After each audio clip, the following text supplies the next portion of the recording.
बोलो सोमनाथ भगवान की, रामचंद्र भगवान की। થોડોક અવાજ આપજો, કારણ કે ઘણું બેસી ગયું છે હવે તો.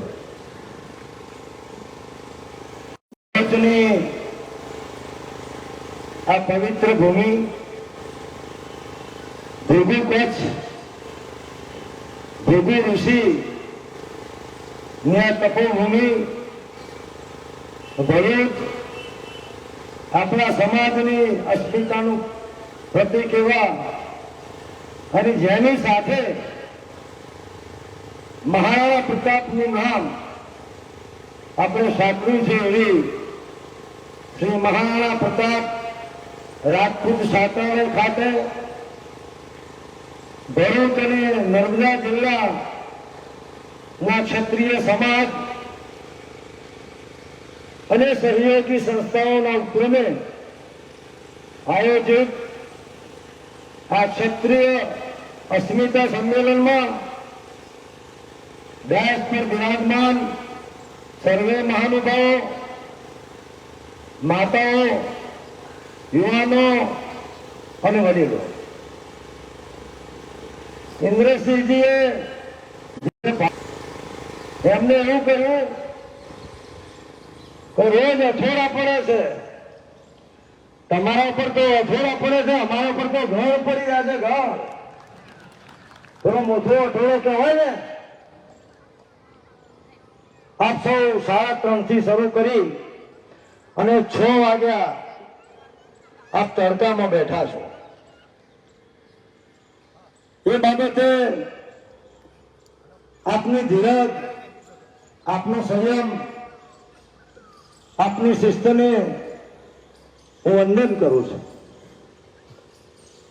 પુરોગામી વક્તાઓએ ખૂબ સુંદર વાત કરી છે, એટલે એના પુનરાવર્તનમાં પડતો નથી. આ પરિસ્થિતિ કેમ સર્જાઈ એ આપણે સારી રીતે જાણીએ છીએ. 23 તારીખથી શરૂ કરી અને આજે 13 તારીખ થઈ. મહાભારતનું યુદ્ધ 18 દિવસ ચાલુ હતું. આજે 15મો દિવસ છે. હવે 3 દિવસ બાકી છે.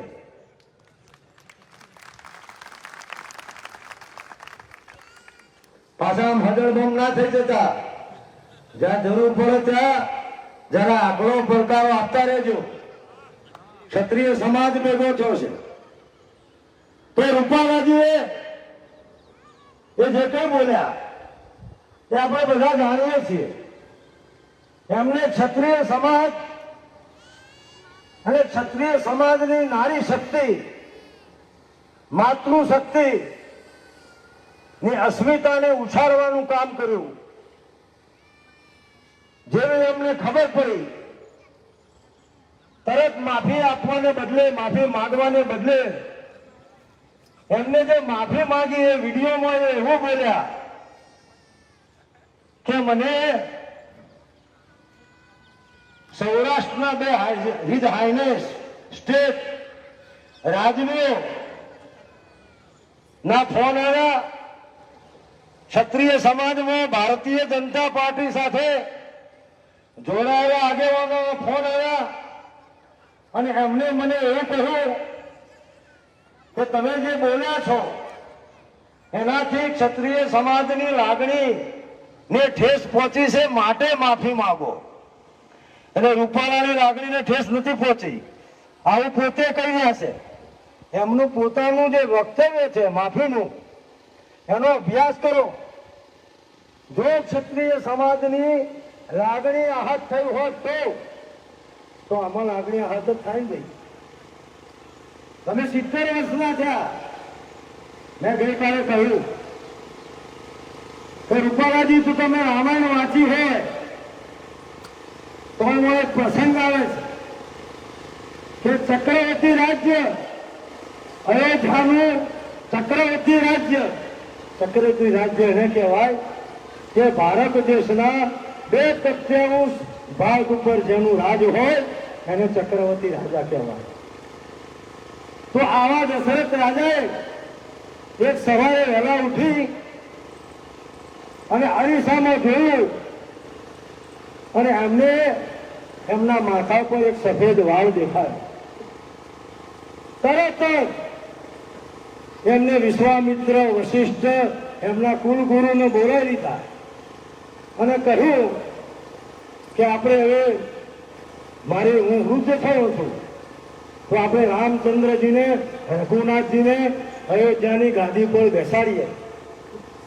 તો કાલે મેં વાત કરી કે પુરુષોત્તમ રૂપાલાજી જો અમારો એક ક્ષત્રિય રાજા એક ખાલી માથામાં એક સફેદ વાળ આવવાથી ચક્રવર્તી રાજ છોડવા તૈયાર હોય તો તમારા તો આખા માથામાં સફેદ આવી જાય. રાજકોટની ટિકિટ છોડી દો. વક્તાઓએ વાત કરી ક્ષત્રિય સમાજ એટલે આપવા વાળો સમાજ.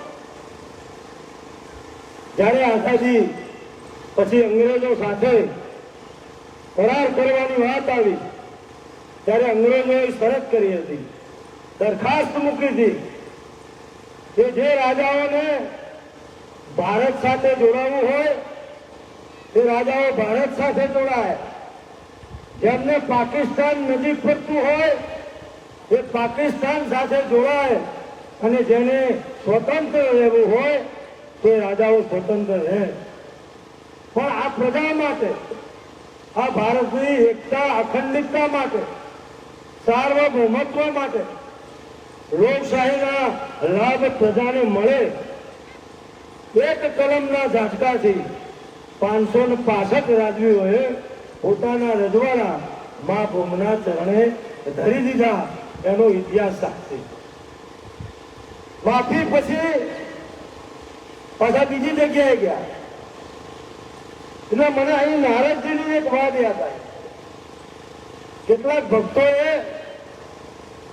દેવર્ષિ નારદ, ભક્તિના આચાર્ય, બ્રહ્માજીના પુત્ર, એમને પૂછ્યું કે તમારે કોઈનું પતન કરવું હોય, કોઈનો વિનાશ કરવો હોય તો તમે શું કરો?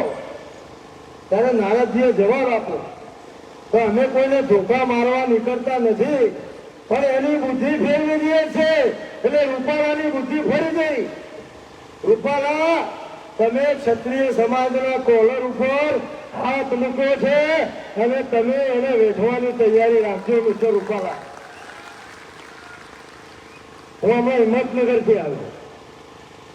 ટૂંકી નોટિસમાં 2000 બહેનો અને 18,000 ભાઈઓ, 20,000ની જનમેદની ખાલી હિંમતનગરમાં. મને જે માહિતી મળી રહી છે એ મુજબ ન કેવળ ગુજરાતની નજીકની બોર્ડરમાં પણ જે રાજ્યો છે એ લોકો સવારથી નીકળી ગયા છે રાજકોટ આવવા માટે. એટલે હવે કુરુક્ષેત્રનું મેદાન એ રાજકોટમાં છે. ઘણા બધાના ફોન તમે કીધું ને, હમણાં એક ભાઈએ કીધું કે સરકારના પેટનું પાણી હલતું નથી. અરે આખી સરકાર હલી ગઈ છે. આખી સરકાર પેટના પાણીની વાત ના કરશો. હું એનો સાક્ષી. કેટલા જણના ફોન આવે તો બાપુ આમાં આગળ જરા સંકલન સમિતિ, આપણા વડીલો આવ્યા, સમજાવટના ઘણા બધા પ્રયત્નો થયા. ત્યારે અમે અમને એટલું જ કહ્યું કે એક બાજુ 1 કરોડથી વધુ ગુજરાતના ક્ષત્રિયો, એક બાજુ 22 કરોડ ભારતના ક્ષત્રિયો, અને એના કરતા તમને પુરુષોત્તમ રૂપાલા વાલો હોય તો એના પરિણામને ભોગવવાની તૈયારી રાખજો. અત્યારે આપણી લડાઈ એ ફક્ત રાજકોટ પૂરતી. આપ ટીવી મીડિયામાં જોતા આપણા તમામ આગેવાનો પહેલા દિવસથી એક જ વાત કરી રહ્યા કે અમારી લડાઈ ના તો કોઈ પક્ષ સાથે છે, ના તો કોઈ સમાજ સાથે છે. અમારી લડાઈ કેવળ ને કેવળ જેમને વાણી વિલાસ કર્યો છે, જેમની બુદ્ધિ ભ્રષ્ટ થઈ છે એવા પુરુષોત્તમભાઈ સાથે છે અમારી લડાઈ કોઈની સાથે કે સામે નથી. આ વાતને મેં કહ્યું એમ 15 દિવસ થયા. સમગ્ર ગુજરાતનો ક્ષત્રિય સમાજ આંદોલિત છે. મારી વાત કહું, મારા જેવા ઘણા આગેવાનો અમે સવારથી નીકળીએ છીએ, સાંજે પહોંચ્યા ના પહોંચ્યા, 1 વાગ્યો 2 વાગ્યો, અમે અમારા ધર્મનું પાલન કરી રહ્યા. આપણે ગીતામાં વાંચ્યું હશે, કૃષ્ણ ભગવાને ક્યાં એવું નથી કીધું કે સનાતન ધર્મનું પાલન કરો, આ ધર્મનું પાલન કરો. કૃષ્ણ ભગવાને 18 અધ્યાય પછી અર્જુનને કહ્યું કે અર્જુન, તું ક્ષત્રિય હોય તો તારા ક્ષાત્ર ધર્મનું પાલન કર. તો હું પણ નર્મદા અને ભરૂચના મારા ક્ષત્રિયો અને ક્ષત્રિયણોને કહેવાયો છું કે તમે જો ક્ષત્રિય હોય તો તમારા ક્ષત્રિય ધર્મનું પાલન કરો અને મોટી સંખ્યામાં કાલે ઉમટી કરો. ભવ્ય ઇતિહાસ આપણો. સૂર્યના કિરણો પહોંચે ત્યાં સુધી ક્ષત્રિયોનું રાજ. હવે પ્રશ્ન થાય કે સૂર્યના કિરણો ક્યાં ના પહોંચે? આ દેશનું નામ ભરત રાજાના નામ ઉપર ભારત પડ્યું. વિક્રમ સંવત જે વિક્રમ રાજાના નામ ચાલે છે, એ વિક્રમ રાજા તમારો અહીંયા ફોટો મૂકે. મર્યાદા પુરુષોત્તમ ભગવાન રામ તમારા જૈનોના 24 તીર્થંકરો, ક્ષત્રિય આપણી માતાઓનો ઉદય ઇતિહાસ, માં કૌશલ્યા, માં પદ્માવતી, ઝાંસીની રાણી લક્ષ્મીબાઈ, માં જીજાબાઈ, કોના નામ દઈએ કોના નામ ના દઈએ. ઇતિહાસમાંથી ક્ષત્રિય સમાજનો ઇતિહાસ કાઢી લઈએ તો ફક્ત ખાલી 2 પૂંઠા વધે. એ હું ભાજપને કહેવા માંગુ છું અને પુરુષોત્તમ રૂપાલાને કહેવા માંગુ. મારે રાજકોટ પણ પહોંચવાનું છે. ગઈકાલે સરકારના તંત્રમાંથી એક ઉચ્ચ વ્યક્તિનો ફોન આવ્યો, નામ દેતો નથી. તો મેં એમ કહ્યું કે કાલે રાજકોટમાં ક્ષત્રિય સમાજનો સમુદ્ર ઉગવાટા મારવાનો છે, મંજૂરી આપવાના છો કે નથી આપવાના? તો એમને કીધું બાપુ મંજૂરીની થોડી ના પડાય. શક્તિશાળી હશો તો નોંધ લેવા છે. મેં કહ્યું તો તમે ઇતિહાસ વાંચેલો છે? સરકાર પ્રજાથી ચૂંટાતી હોય છે. ગુજરાતની સરકાર એ ગુજરાતના નાગરિકોએ ચૂંટેલી છે.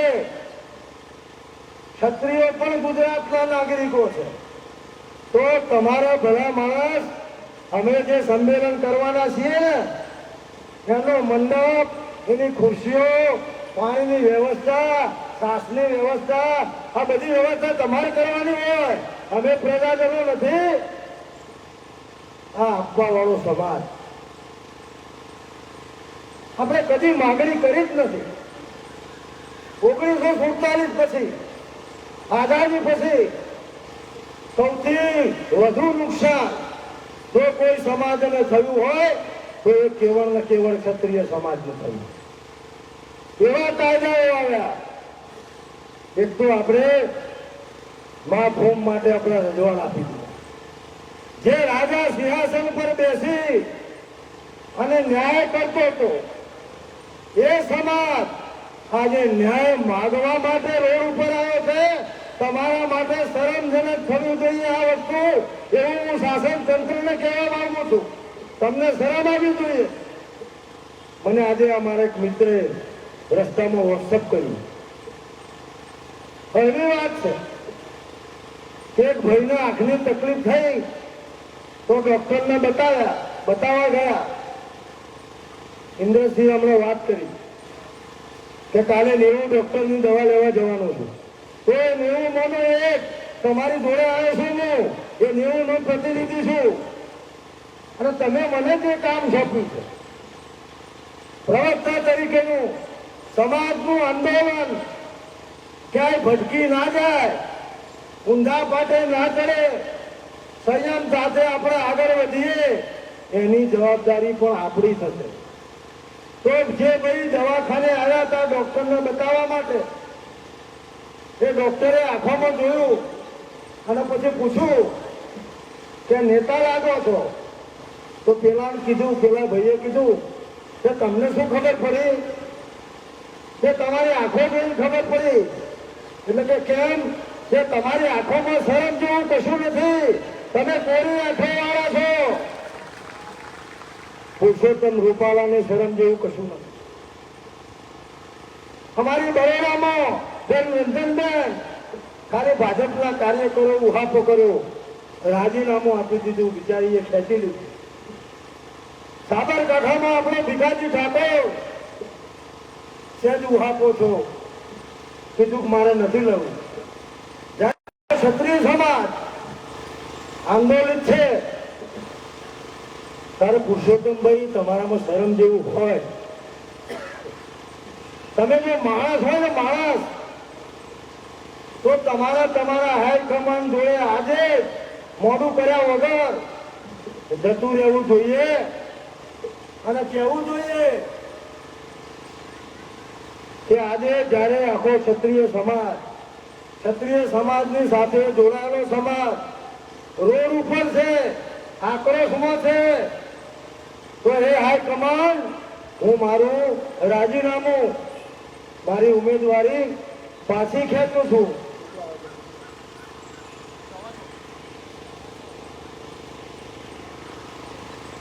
મહાભારતનું યુદ્ધ ચાલે, કૌરવ અને પાંડવ, ધૃતરાષ્ટ્રને આંખો નહોતી એટલે ભગવાન કૃષ્ણને એને વિનંતી કરી હતી કે આ યુદ્ધ મારે જોવું છે. ધૃતરાષ્ટ્ર એવું કહેવાય કે આંખોથી અંધ હતો, આંખોથી તો હતો પણ પુત્ર પ્રેમથી પણ અંધ હતો. એને જગત દુર્યોધનમાં દેખાતું હતું, દુર્યોધનમાં મારો દુર્યોધન. સંજયને દિવ્ય દ્રષ્ટિ આપી અને જેવું યુદ્ધ શરૂ થયું એટલે પહેલો પ્રશ્ન પૂછ્યો, આ ભાજપને લાગુ પડે છે એટલે કહું છું કે હે સંજય, મારા પુત્રો અને પાંડુ પુત્રો શું કરી રહ્યા છે? હવે વાસ્તવમાં એ પાંડવોનો મોટો બાપુજી હતો, મારું તારું એમ. અત્યારે જો હું સંજય હોઉં અને મને પૂછવામાં આવે ભાજપના હાઈકમાન્ડ દ્વારા કે હે કરણસિંહ, આ રાજકોટમાં કુરુક્ષેત્રના યુદ્ધમાં ગુજરાતમાં શું ચાલી રહ્યું છે, તો હું કહું કે હે ધૃતરાષ્ટ્ર, જુઓ પૂરો ગુજરાતનો ક્ષત્રિય સમાજ મેદાનમાં આવી ગયો છે. હવે તમે ધૃતરાષ્ટ્ર, તમે આંખો ખોલીને જુઓ. હું ભારતીય જનતા પાર્ટીના ધૃતરાષ્ટ્રોને કહેવા માંગુ, આ ધૃતરાષ્ટ્ર છે ને, મને મીડિયાના મિત્રે પૂછ્યું કાલે કે આ વાત હાઈકમાન્ડ સુધી પહોંચી? અને મેં કીધું સોશિયલ મીડિયાના આ યુગમાં, ડિજિટલ યુગમાં ભરૂચમાં સહેજ ઘટના બને ને તો 5 મિનિટમાં આખા ભારતમાં જતી રહે. તો અમે આટલા આંદોલનો કર્યા તો હાઈકમાન્ડ સુધી નહીં પહોંચ્યું હોય, પણ મેં કહ્યું કે સાંભળો, પેલા યજ્ઞ થતા તારા અશ્વમેઘ નો ઘોડો છૂટો મૂકવામાં આવતો હતો. અશ્વમેઘમાં તો ખબર પડે છે ને, કા ઘોડાને બાંધી દેવો, કા શરણાગતિ સ્વીકારી દેવી. તો આપણો ક્ષત્રિય સમાજનો ઘોડો અશ્વમેઘ યજ્ઞનો અશ્વ સુરેન્દ્રનગરથી ચાલુ થયો, લગામ છૂટી મૂકી દીધી. ત્યાંથી પહોંચો ભાવનગર, ભાવનગરથી પહોંચો જામનગર, જામનગરથી આવ્યો રાજકોટ, રાજકોટથી આવ્યો ધંધુકા, ધંધુકાથી આવ્યો હિંમતનગર, અને અત્યારે ઘોડો ભરૂચમાં છે. તમારી માએ દૂધ પીધું હોય તો ઘોડાને બોધી કાઢો. ચેલેન્જ આપું છું. અત્યારે આ લડાઈ ફક્ત ને ફક્ત રાજકોટ પૂરતી.